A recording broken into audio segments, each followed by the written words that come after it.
before. Got young Jack working on the cameras right now. He's doing an excellent job. Glad he could make it in. Make sure you get a slice of pizza here. And we have another sponsor, Lewandowski of Skeet Service Station.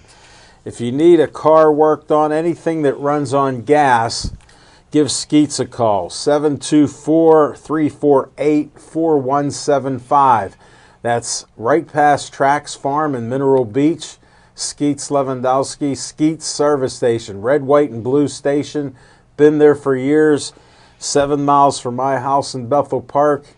15 minutes away. You can't beat it. 724-348-4715. And they sponsor us with a pizza. Man, I got to try another piece. Delicious pizza. It's fresh. You can't go wrong. Mitch made the nice batch of pizza and the hoagie. That's our man. We've been doing it a couple years with Olive Oil's Pizzeria.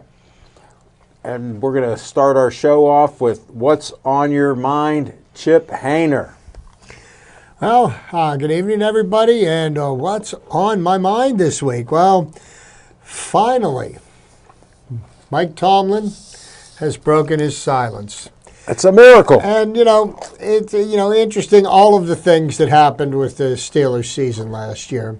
They've been well documented, and we don't need to go into all of the different things. And no. We've discussed this ad nauseum, but, to reiterate some, I think, of the salient points, there were a lot of people who did a lot of things wrong last year that kind of caused the season to derail. And I think the one thing that we lose sight of, everybody seems to think that the season was a complete disaster.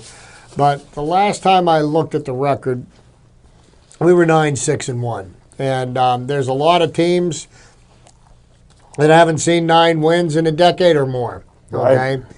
And so, that all being said, instead of trying to assign the blame to any one person, if you look at all of the culprits, and I think all of them have a hand in it, but what's going on now is all kinds of people are coming to Ben's defense, trying to say that he's a good leader and so on and so forth. Even James Harrison, who's been one of the Steelers' biggest critics as of late, came to Ben's defense. And, I think if some of the things that I heard Mike Tomlin say today struck a note with me. You're not going to ever hear this man say, I screwed up. I'm sorry. It was all my fault. That's just not his style. Right. And if that's what you need to move past this, then I don't know. Maybe you ought to change your meds. It's just my humble opinion. But I think Mike Tomlin said that it was a 9-6 season last year. And, and he was more disappointed with the outcome of that season than probably everybody else. And what you have to do after the kind of season that the Steelers had last year is you have to look at yourself in the mirror and say, what do I need to do differently? And I think there's everybody involved with the Steelers needs to do just that, from Art Rooney II, the owner, down to Kevin Colbert, Mike Tomlin, Ben Roethlisberger, and even the teammates of Antonio Brown and Le'Veon Bell. And I'm not going to mention Lev Bell or Antonio Brown because they're no longer part of the team. They've chosen to move on. The Steelers are going to move on. And I think what the Steelers have right now is a grand opportunity to change the near future of the Pittsburgh franchise. We've got 10 draft picks in this draft. Yeah. They've made some free agent acquisitions that I think strengthened the team. They did not hurt the team. They've locked up some people to some contracts. They brought back Ramon Foster. They've locked up Marquise Pouncey. Yeah. They're getting set to renegotiate Ben's contract. And, there's the very strong possibility that they could move up in the draft, trade up into the draft to do something to bolster the defense. But, one of the things that I think, and I was a very big critic of Ben Roethlisberger and, in my opinion, his lack of leadership. And I think if Ben were to go about doing things the same way next year that he did them last year, I think we could expect nothing short of what we had last year, which was an abysmal failure. I think right now what Ben needs to do is Ben needs to prove beyond any question of a doubt to the world that he is an elite quarterback, that he is a future Hall of Fame quarterback, and that he's capable of leading the Steelers to a Super Bowl victory. That would shut up all his critics. And Mike Tomlin has a chance to prove really what kind of a coach he is. Because if he looks back and reflects on the way that he's handled things, I am sure there are some things that he wish he would have done differently. And I think that Mike Tomlin's a smart enough man to evaluate his performance and find out what he needs to do to make himself better and to make his team better. So, glad to hear that Mike Tomlin took the high road, didn't bother to try to bash Antonio Brown or Le'Veon Bell. He acknowledged their accomplishments with the Steelers when they were here, and they are no longer Pittsburgh Steelers, so he's no longer going to comment about them. And pretty much, I'll do the same, but that's what's on my mind. Thank you, Chip. Appreciate that. What's on my mind is March Madness. I like the team Duke, but they had a shocker against UCF the other day. They were losing till they got a putback on a missed foul shot by Zion, who had like 30-plus points again. 32. Yeah, 32. So, he's the real deal, but Duke can be beat. They're not insurmountable. You can beat them. They don't shoot threes very well, and they were tested on that front. So they were vulnerable and could have lost this game with one tip in. Aubrey Dawkins went up to tip the ball in and stuck it on the rim. What would have happened then? The poor kid had a great game, and he's just shocked by it. It's just unbelievable what happened. I enjoy March Madness. You have 14 out of 16 favorites won, so they're happy with that. The ratings are still up on that. It pulls a lot of people in there, and we didn't see the Cinderellas, but that happens. The best part I like of the March Madness, the NCAA basketball tournament, is that most of the athletes that you watch in these games, their professional careers are not going to be in basketball. This is it. And most of these kids actually do get an education. The rare few, do go straight into the NBA. But I have always said this, the thing that I love about the college basketball format, the one and done, is that it's not the superstars that generally rule the day. It is the coaches that have the better team, that play together as a unit. And it's not just the starting five. You got to play all 10. Or at least 8 or 9 of them. So, right, yeah. And I love it because, a lot of these kids, this is the last game that they're ever going to play. Sure. And, in their basketball careers. And they're laying it out on the line. Yeah, and you see the true sport, how it should be played. Right. They're not worried about their marketing their brand. They're not worried what about shoes they got endorsement contracts. They're not pouting because somebody else got a bigger byline in the newspaper or anything like that. No. They're playing for the love of the game. Yeah, and they want to win, which it's all out there on the court. There it is. I enjoy March Madness. Watch it again this weekend, starting Thursday. They've got the Sweet 16, so stay tuned with that. Thursday and Friday, and the Elite Eight Saturday and Sunday. Yeah, so it'll be some type of tournament. Can't wait. It's rather exciting. I'm a big fan of it. I think of my dad often because he always watched it and won quite a few of those polls. So, he was out there in the middle of it and could pick some winners and upsets. This year he'd have been in trouble. So may he rest in peace and keep smiling down on us. We'll be back. Don't change that dial with some trivia.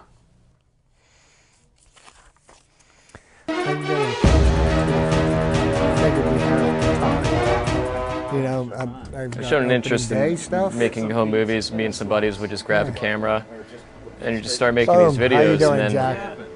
You realize at some point that this isn't just a hobby anymore. It's something that you actually want to pursue, and there's this great facility right down the road. That's I'm not far PPTV. from him, A lot of Phil. I'm people right will over try in to Stanton with my do office. these productions on their own, And one of the things they don't have is Zach, the equipment. You my know, but man, right here, Zach, is what's everything, going on, everything brother? she needs in one nice little bundle. There's lights, Okay, get cameras, yourself a slice, reflectors, dollies, Need to put some all meat on kinds of them little bones. knickknacks, like anything that you'd want to use that you would need for a production, you have it right here. Like it's all right here. You can make your own feature movie just with the stuff from this studio. Dude, 6 hours of sleep. What Come are you meet doing Dave with all Cable. that sleep? Let him show you around, and I think you'll realize that this is I'm something hoping that I you might can fall get- into, regardless of Well, like for tonight, your level of expertise, tonight whether I you're a might beginner get 6. or even if you're a more Tomorrow I'll get 8. But advanced Thursday learner. night, there's Thursday night I something- only get there's like something here 4.5 for hours of everyone. sleep. And I feel that you just need to come through and just be a part of the experience and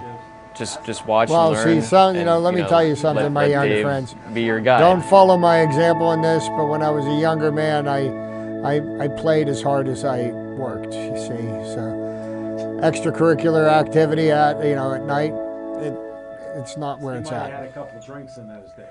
Yeah, more than a couple, but it's not where it's at. Believe One me, of the don't things make we do at mistakes I BPTV made. is encourage our producers to film on Get your location. education. Not only does shooting on location give our producers the opportunity to take advantage of their subject matter, filming in different locations gives each program its own distinct Fine. flavor. This also helps anyone who's flipping through the channels avoid Hey, confusion man, when they turn yeah. on BPTV.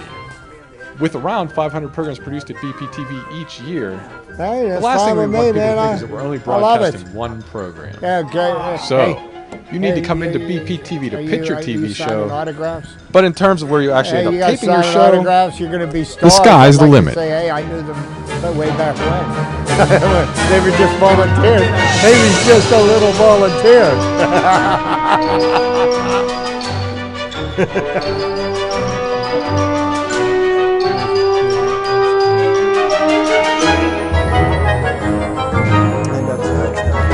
I shook his hand and I said, first responder. Tip my hat. Saves lives. It's true. Well, good evening, everybody. And I guess it's no secret that I am a gigantic baseball fan. When did that happen? Yeah, overnight I woke up this morning and I felt this rumbling in my gut. No, I'll tell you what, I love baseball. I mean, it's a rite of spring, and it seems like just prior to opening day, regardless of who the team is that you root for, it feels like anything is possible. Sure. Okay. And then there's the first pitch. But, I will be going to the Pirates home opener on Monday. Pirates start off the season at 4:05 on Thursday at the Great American Ballpark in Cincinnati. Jameson Taillon on the hill. And the Pirates will start their journey of the 2019 baseball season. And Alan talks about, the memories he has of sitting and watching basketball with his father. And, I have the same connection with my father. May he rest in peace. My father was a Little League coach, taught me the game of baseball. He taught me to respect the game. He taught me about the history and the traditions of the game. And, when I sit at the ballpark, I feel like I can feel my dad sitting there next to me. And He's right there with He you. taught me how to score a game. I was no more than 7 years old. So, there's that. But I've got some interesting little tidbits that have happened over the years in Major League Baseball on opening day. And, oh, by the way, Skip Adkins, I welcome you and I appreciate your friend request on Facebook. And I understand you look forward to my baseball trivia. So I've got some gems here for you. Sit back, stick your hand in that bowl of popcorn and enjoy. From record-breaking feats to streaking fans, opening day has seen its share of memorable moments in baseball history. Let's go way back to the turn of the 20th century. Whoa. We're in the 21st century now, folks, so this is back a few years. On opening day in 1907, the New York Giants faced off against the Philadelphia Phillies at New York City's Polo Grounds. After a heavy snowstorm, when the Giants fell behind, disgruntled fans began flinging snowballs onto the field. forcing the umpire to call the forfeit in the Phillies' favor. So there you go. Forfeited game on the opening day of the season because of a snowball fight. Wow. Go Who figure. threw the first pitch? Wow. Okay? On the first day of the 1910 season, William Howard Taft became the first president Wow. to throw the ceremonial first pitch. Since then, every president besides Jimmy Carter and Donald Trump has thrown at least one ceremonial first ball for opening day, the All-Star Game, or the World Series while in office. Back around the turn of the 20th century, there must have been a lot of crazy goings on because there was an opening day riot in New York. Wow. Nonetheless, Brooklyn's Washington Park was the scene of an opening day riot on April 11th, 1912. Wow. With the Brooklyn Dodgers down 18-3, their rival, the New York Giants fans, stormed the field and delayed the game, which was eventually called on the account of darkness in the sixth inning. Wow. And does anybody remember what happened on April the 12th, 1912? No. The Titanic hit an Whoa. iceberg. Wow. See that?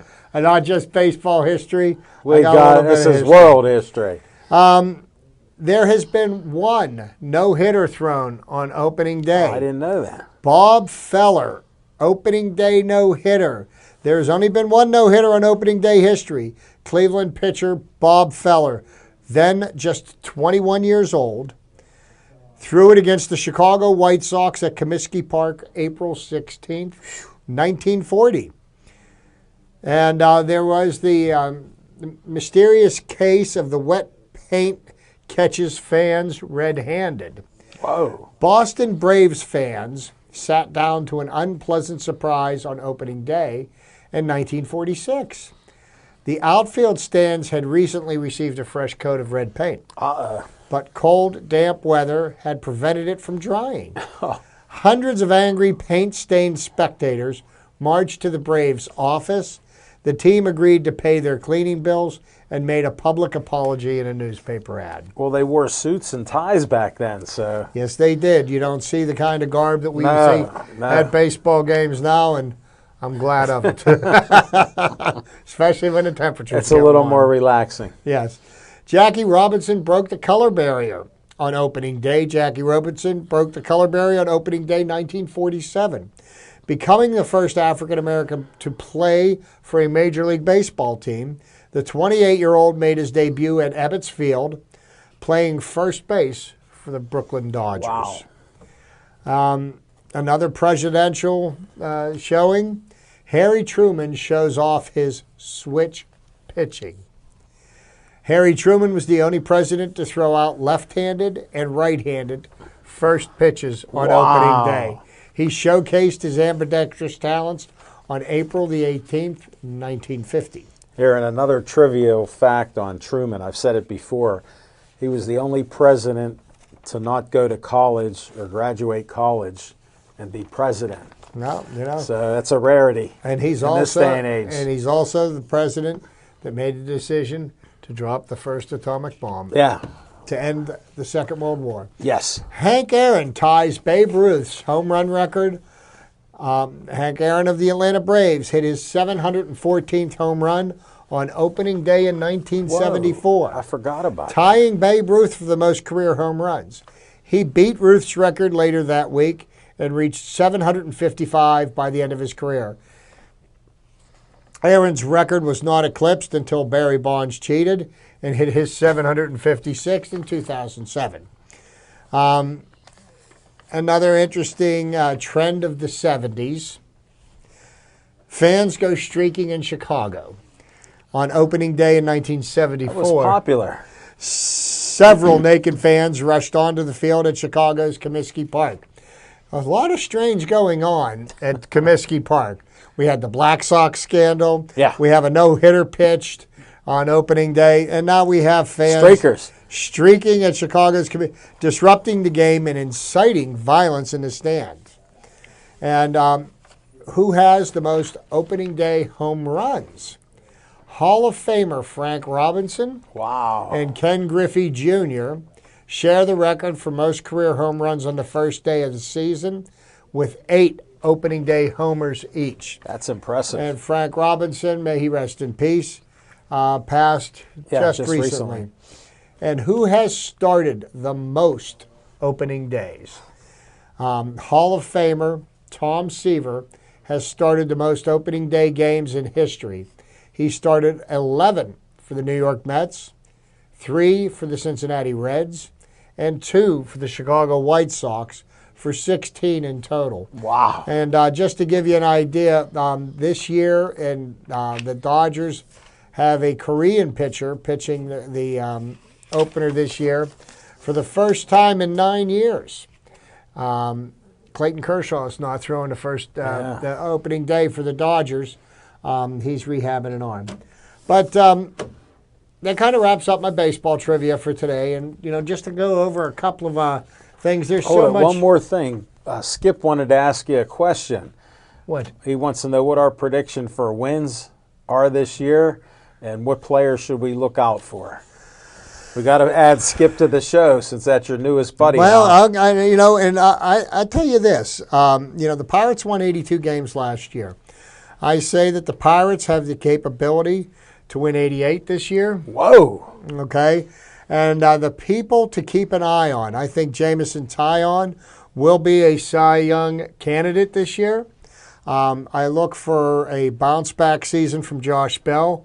I look for him to double his home run total from last year. Whoa, 12 home runs. 24. I expect to see solid play from Corey Dickinson and from Starling Marte. Gregory Polanco will be a good big question mark, and we'll see how he comes back from his injuries last year. But Jung Ho Gong has hit 7 home runs so far this spring, leads the majors in home runs. And I look for Jung Ho Gong to be quite a performer this year, but I would not be too surprised. I'm going to go out on a limb on this one to see Jung Ho Gong ultimately become trade bait because Cabrian Hayes has been ripping the cover off the ball, and he needs to play some time in Indianapolis. He played for Altoona last year, and from the reports that I've heard from some people that went and saw him play, he is the real deal. Yeah. He plays a good third base.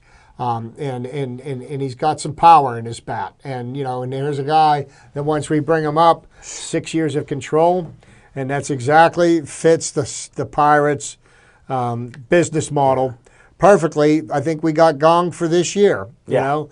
And so, we've got Colin Moran now who'll be playing a backup first base, backup third baseman. But Jung Ho Gong has played very well, and he could put some pop into the Pirates lineup. I mean, the Pirates last year were greatly lacking in home runs. They were deficient. But here's the thing.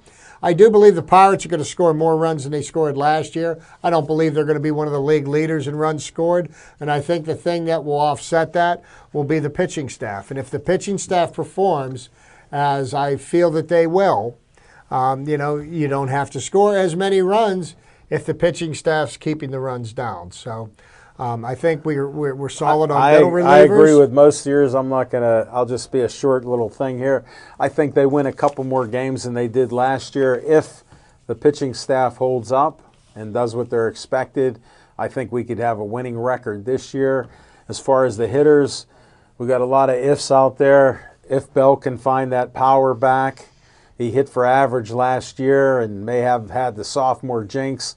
Didn't hit the homers. Maybe that'll come back. Kong, I'll take homers over average right now. So that's what I'll take right now from him. He's providing that. So that's a good sign. I think Marte's going to crack 30 home runs this year. and 30 steals, so he'll be in the 30-30 club. I'm looking forward to that. Polanco is a question mark because of that injury. You don't know how severe it affected him. He's coming back rapidly and has improved rather quickly, so we shall see him probably before the end of May. So he'll get a chance to produce, and he has the power. If he could come back and hit the way he hit in July and August last year, that'd be perfect. Then the Pirates would be in a really, really good place. But I think there's a lot of positives for the team, and if everybody just gets their head out of the I hate Bob Nutting. Hey, bottom line, Bob, forget about him. We're rooting for the players on the field. Their performance on the field, that's what I root for. That's what I focus my energy on. I don't worry about who's in the front office or whatever. And one more caveat. Adam Frazier will be hitting .320 this year. He may not be the best defensive second baseman we have, but he'll be out there hitting the heck out of the ball. But I'll tell you what, I'll take the production at the plate. Over that's what I'm saying. Play in the field. Yeah. So, yeah. We did have a bit of an upgrade at shortstop with Eric Gonzalez, and he's a little bit questionable at the bat right now. He's a little sketchy. I'm waiting to see that. Well, and that's okay because right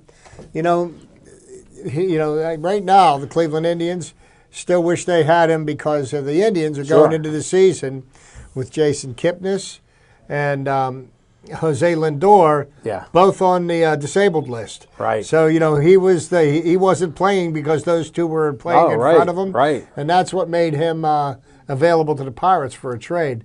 And the Indians are looking back at that, saying, "We got Jordan Luplow and Max Moroff. Oh boy. Oh, good luck to us. Oh boy." But one last thing about the Pirates. We talked about last year. 82 and 79. Take this into account. The team with the best record against Central Division foes Buccos were the Pirates, and we play in the strongest division in baseball. I mean, Milwaukee won the division last year. They have the Chicago Cubs. The Cardinals are always one of the top teams. Yeah. And think about the teams, those three teams, and we had the best record against our Central Division foes of any of the Central Division teams. And I'll tell you what, that just tells you that it's not the amount of dollars that you spent. It's the way the players play in the field. On the field. And I'm going to enjoy the season. It's going to be some ups and downs. There always are. And we're very optimistic because they haven't thrown a first pitch yet. Let's see. Let's see. They could do it. Yes, sir. And what else did you have here? Well, I had a couple of there's some additional low seed. There's some low seed stats. There's last year was the first time a 16 seed, and this year there wasn't a lot of upsets. But the lowest seeded team to win the NCAA tournament happened back in 1985. Whoa. Rollie Massimino and his Villanova Wildcats. Yeah. I do believe they beat the Georgetown Hoyas. Wow. Okay. The lowest seeded combination in the national championship game was the 2014 pairing of number 7 seed Connecticut and number 8 seed Kentucky.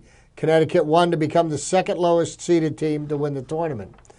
The pairing of number 8 seed Butler and number 11 seed VCU in the national semifinals in 2011 had the lowest seeded combination to play in a national semifinals game. Penn's 1979 Final Four appearance is also notable as they made it as a number 9 seed out of 10 teams in their region, making them the lowest seed to make the Final Four in the pre-64 team era. Butler's the only team to make consecutive Final Fours, let alone championships games, while not being a number 1 or a number 2 seed either time. Number 5 in 2010, number 8 in 2011.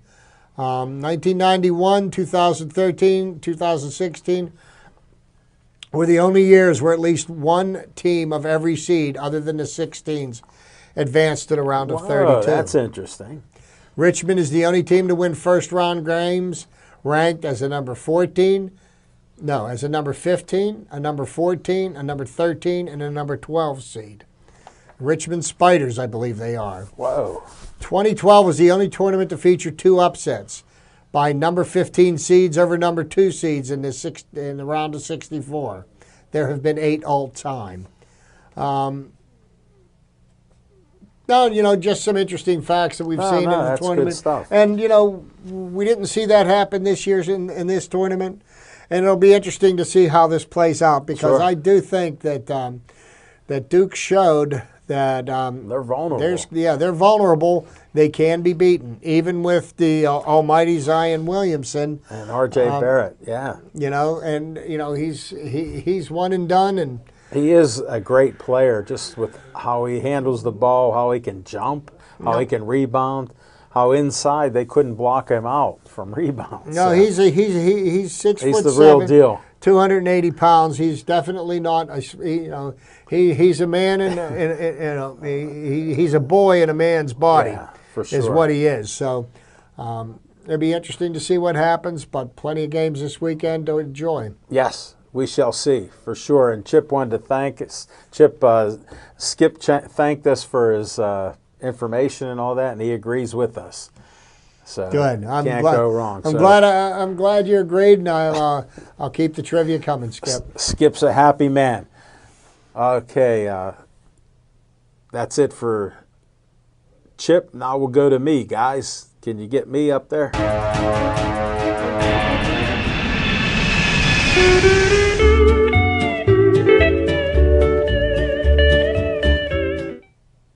On location, we'll be back at Olive Oil's Pizzeria on the 8th of April. That's April 8th, 7:30 to 8:30, 930 Brookline Boulevard. That's a mouthful, but that's where it's at. There were pizza specials last time. We got a football team coming in, an arena football, Pittsburgh Defenders coming in. We got a bunch of other guests that are lined up for the show. I even have Judge Arnone, local judge in Upper St. Clair and Bethel Park, going to make an appearance to tell what's going on in our community. And he's always a great guest on our show, and he can talk sports all day long like we can. So we'll find out some more of the things that he's doing in the community to help the kids out. So stay tuned for that. A bunch of great guests will be there, and come out 7:30 to 8:30 to see the show. I even have Jose Carabella and his champion boxer, 3-time Golden Glove winner Colleen Davis will be there. She's really progressed in the last few years from what she does. She got a great punch, and she may win the Golden Gloves this year. We shall see. We will find out. I think she fights on the 7th, and they'll be at our show on the 8th. So we'll be up to speed with what's going on. But some great guests for you to see and meet in public. And by the way, I'm going to be doing a show on April 5th at the Oaks Theater in Oakmont. You can't miss it, right in downtown Oakmont. I'm going to interview Sid Bream, the curse of Sid Bream, his career before the Braves, after the Braves, and what he does now. We're going to get into some in-depth interviewing, and it'll be great. There's a bar, there's a restaurant, there's food there. So come on out. That's at 7:30. April 5th. It's a Friday night. You're all welcome, all ages. Kids are coming, everything. You're more than welcome to come out and see the Talking Machine interview Sid Bream. Let's have a fun night there, and the venue's great. It's a remodeled old-time theater, has a great stage, and they got tables available there and a lot of different things there. I was there for Jessica Lee's Christmas show a few years ago. that was great that night there. And the guy who promotes the events there called me up and asked if I'd like to do a sports interview. I had to pause a little bit, and I said, why, certainly. Not very long, right, Al? 10 seconds. I got you. I waited 10 seconds. Gee, That's all I had Make in him me. sweat. Yeah, you make him sweat. He didn't even sweat. He goes, okay, thanks. And then when I told him I could possibly get Sid Bream, and he goes, that'd be even better, because he wants to make a series out of this, so maybe every couple months I'll be interviewing an old-time Steeler, old-time Pirate, something that we can go back to and think back in glory days. Look at maybe even Al Oliver, because he should be in the Hall of Fame. I agree. That might be my next guest, so stay tuned for that. Oaks Theater, we'll have a fun night. Chip was there. He'll tell you what a great venue it is, just a great place there, and easy parking right around there on the street. So see you out there, 7:30, April 5th. And we'll be back with some Penguin talk next.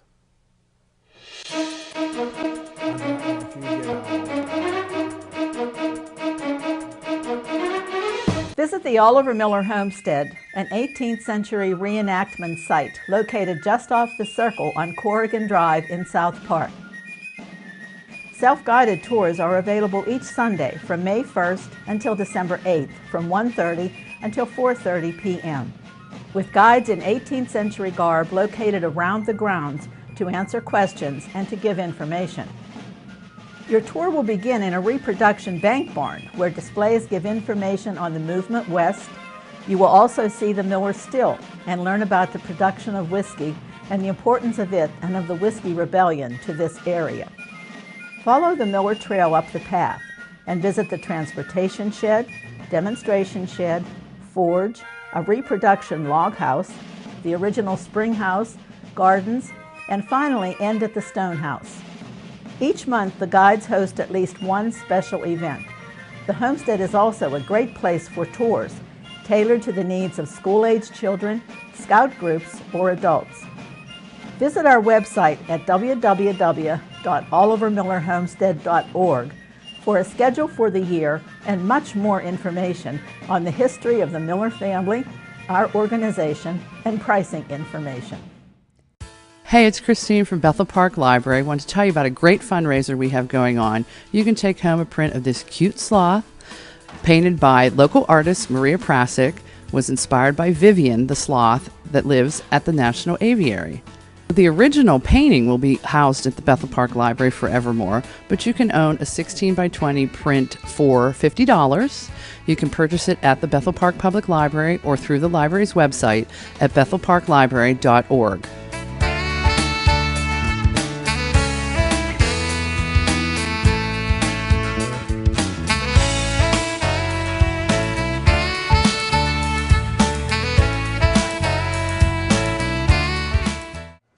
I've shown an interest in making home movies. Me and some buddies would just grab a camera and you just start making these videos, and then you realize at some point that this isn't just a hobby anymore, it's something that you actually want to pursue, and there's this great facility right down the road, BPTV. A lot of people will try to do these productions on their own, and one of the things they don't have is the equipment, you know, but right here is everything that you need in one nice little bundle. There's lights, cameras, reflectors, dollies, all kinds of little knickknacks, like anything that you'd want to use that you would need for a production, you have it right here, like it's all right here. You can make your own feature movie just with the stuff from this studio.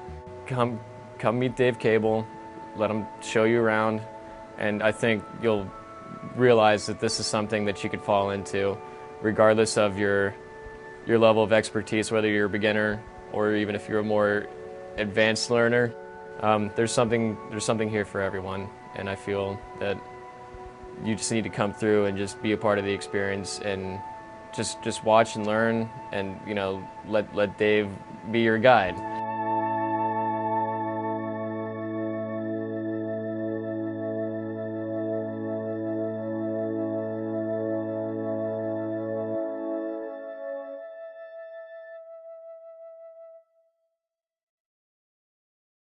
And it swells. It's just, you know, you have to, just like anything else, you got to let it heal.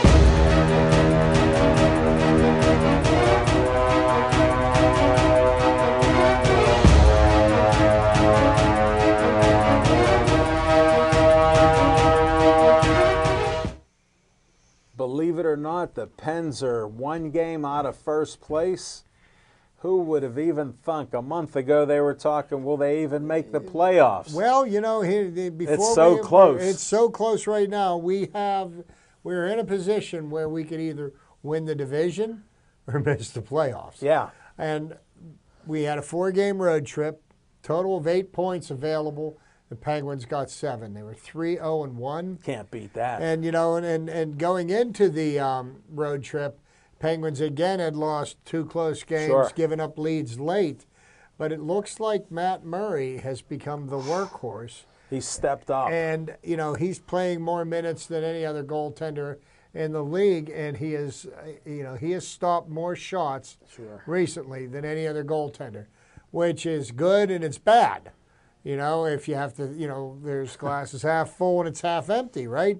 Because, and he is injury prone. He's injury prone. He is stopping the shots, but, the defense in front of him has got to minimize the amount of shots that are getting through to him. Right. Okay? Because, he's a phenomenal goaltender. He can make the big saves. Yeah.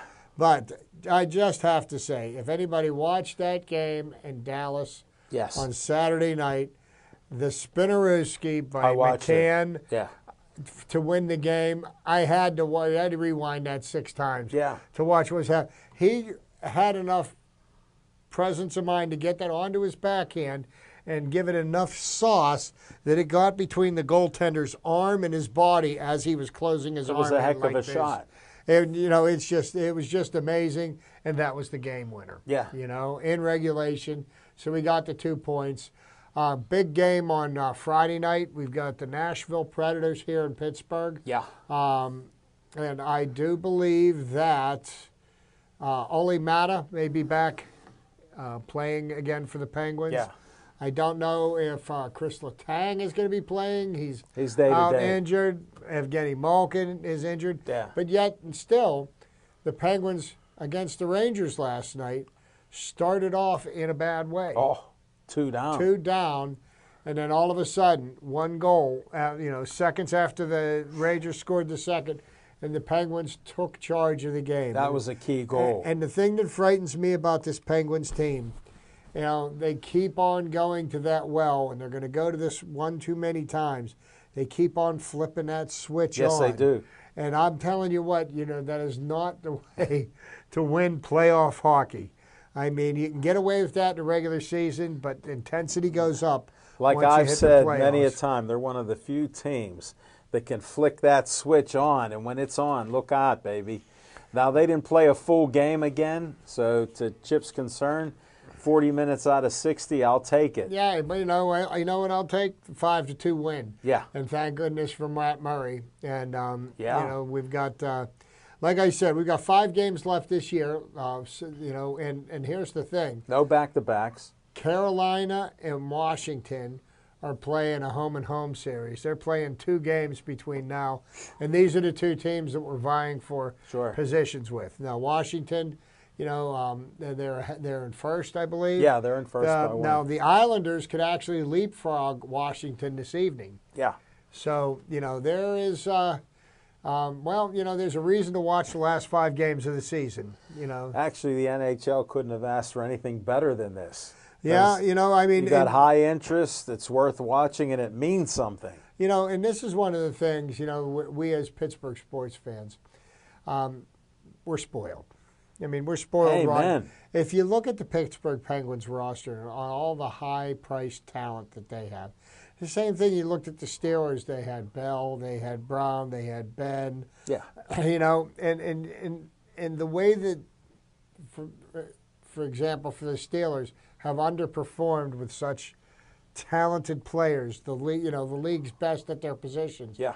And the fact that the Penguins are scratching and scraping and clawing, trying to fight their way into the playoffs, I don't think it really reflects as poorly on the team, even though there are some players that have really needed to step their game up. Sure. It just shows you how much better the league has gotten. One of the things about when the Penguins won back-to-back cups, they were the fastest team on ice. They took control of games. And, professional sports, they're copycat leagues. Yeah. And the league has gotten faster. Teams have gotten better. And the Penguins are no longer the most talented team on the ice. Right. They've caught up. Yeah. The fact that they take a period off, this is something that once we get into April, they're not going to be able to do. Nor will other teams. This team still has the pedigree to win a Stanley Cup. But can they consistently play 60 minutes of hockey and keep their focus you know, That's the question I have. you know, it wavers. It wavers. You know, Phil Kessel. I mean, you know, when is he going to start He's gone. lighting it up? He's gone. He's not even there. Yeah, and I mean, and Evgeny Malkin, his minus 20 something. 23. You know, I mean, that you can't have that. These And are yet he averages a point a game. But you know, you look at Gabranson, you've got McCann producing. You know, there are some people that are picking up Look the at pace. Schultz. Look at Well, Schultz. the Penguins absolutely missed Justin Schultz the first 4 months of the season. No doubt. I mean, without him, the Penguins' defense was suspect at best, and we saw what happened. You know, Yeah. and look at how well the defense has begun to start playing since he's been back. Yeah. And if we can get him back with Letang can come back healthy would be nice. you know, and they need to get healthy in a hurry because when the Stanley Cup playoffs, you're playing 2 months of hockey every other night. There's And no it's 2 serious. days off. It's serious. And the intensity level is times 10. Yeah. You know, so Well, they've been through it. Like you said, I've said, we've been spoiled 2 out of 3 years to win cups, and to be in a chance for a running of even winning the division this year. You know, something nice to see. I mean, and you and I both know this. None of them are getting any younger. No. You know, I mean, you know, and they're a season of punishment in the NHL, and then going through a long playoff run, which Yeah. is like a second regular season, Sure. and it's like a second regular season on steroids. Yeah, yeah, and it's nice to see the GM Rutherford bring in some younger players because Yeah, we well, needed they- that youth, we well, needed you that know, speed, and- and he did do it. He made a mistake, Broussard, last year, but he overcame that. And I tell you what, I tip my hat to Mike Rutherford because when he makes a mistake, Jim Rowe. or Jim Rutherford, here's what when he makes a mistake, he owns it. He does something about it. Yeah, You he's know, proactive. You know, he's not sitting there continuing to trot Broussard out there. You know, No. and Broussard's been traded since he's been traded. Yeah, You know, he just didn't have it. So Well, those things happen. you know, but the guys they got from Florida for him, that was masterful. Yeah. They got they got McCann Yeah, and what was the other one's name? Branson or something like that. yeah, But either way, you know, the players that Rutherford picked up, he has had his eye on them for several years. sure. You know, and he kept going to Florida, and he couldn't come up with the right package to get them Right. to really. And he's persistent. Yeah, I love it. yeah. You know, I mean, if at first you don't succeed, right? Try again. There you go. Definitely. And that's good stuff. No, he does it. Yeah, Skip wanted us to bring up another thing. The NCAA had a great tournament this past week with wrestling. It got over 100,000 people there. Penn State has a championship. Penn State won the teams. national championship. Yeah, A young it's young man from Franklin Regional. Right, I saw Spencer Lee was his name. He is wrestling for the University of Iowa, and in his sophomore year, he's won his second national title. Yeah, I You know, saw that. You know, and then there was the upset because one of my coworkers is a Hokie. Virginia Tech's a young Virginia Tech wrestler beat a two-time defending NCAA champion Yeah. who wrestled for Penn State. right. I saw and- that and- loss there, which was a shock. which was a shock because Yeah. you know, but Penn State's won 8 out of the last 9 years. since they brought in the new coach, and for the life of me, I don't have his name, but they said from the day he walked into the building, that program changed. And he has more wins in wrestling, I think, than anybody else ever. And you know, maybe you know the answer to this. I would probably have to look it up. But is he a student of the great Dan Gable? Dan Gable no. was the No, I remember wrestling Dan coach Gable, from yeah. Iowa, Yeah. who won. I mean, he was an He was the best, institution. yeah. He was an institution. Yeah. But yeah, I mean, they filled up the PPG Paints Arena. You know, 109,000 people came you know, out. and this is not professional wrestling, folks. This is Greco-Roman wrestling. This Yeah. is the kind of wrestling you see in the Olympics. You know, Yeah. this isn't It's real. flash and dash and you know. But yeah, it was a great event to have in Pittsburgh.